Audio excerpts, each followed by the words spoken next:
Subscribe to Mufti Tariq Online and press the bell icon for more videos.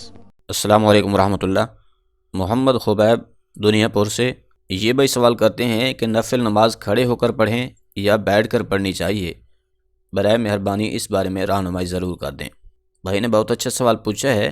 دیکھیے، اس حوالے سے یہ بات ذہن میں رکھیے کہ جو فرض نماز ہے، یعنی کہ فجر کے 2 رکعت فرض، ظہر کے 4 رکعت فرض، عصر کے 4 رکعت فرض، مغرب کے 3 رکعت فرض اور عشاء کے 4 رکعت فرض، مطلب یہ ہے کہ سنت کے علاوہ جو فرض نماز ہے اور وتر نماز، اسی طرح عیدین یعنی کہ عید الفطر اور عید الاضحیٰ کی نماز، اور اس کے ساتھ ساتھ فجر کے فرضوں سے پہلے جو 2 رکعت سنت پڑھے جاتے ہیں، یعنی فجر کے فرض ادا کرنے سے پہلے جو 2 رکعت سنت ادا کیے جاتے ہیں، تو ان تمام نمازوں میں قیام کرنا جو ہے یہ فرض ہے۔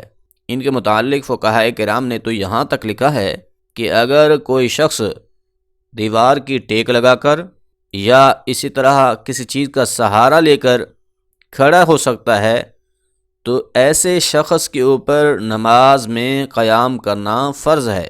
حتیٰ کہ فقہائے کرام نے یہ بھی کہا ہے کہ اگر کوئی شخص اللہ اکبر کھڑے ہو کر کہہ سکتا ہے، یعنی کہ اتنی دیر کے لیے بھی قیام کر سکتا ہے، تو اس کے اوپر فرض ہے کہ وہ کھڑے ہو کر اللہ اکبر کہے، اس کے بعد پھر وہ بیٹھ کر نماز ادا کرے۔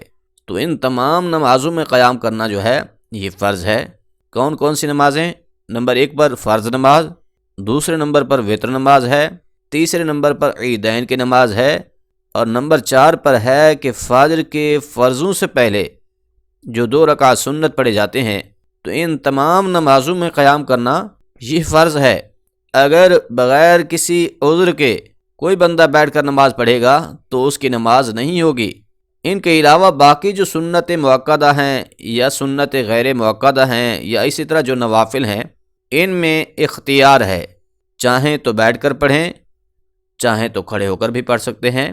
لیکن حدیث مبارکہ میں ہے کہ اگر کوئی شخص بیٹھ کر نفل پڑھے گا اور دوسرا شخص کھڑے ہو کر نفل پڑھے گا تو کھڑے ہو کر نماز پڑھنے والے کو بیٹھ کر نماز پڑھنے والے سے زیادہ اجر و ثواب ملے گا۔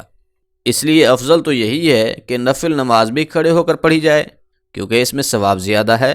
لیکن اگر کوئی بیٹھ کر ہی نماز نفل پڑھ لیتا ہے تو بھی اس کی نفل نماز بیٹھ کر پڑھنے سے درست ادا ہوگی، لیکن ثواب میں کمی ضرور آئے گی۔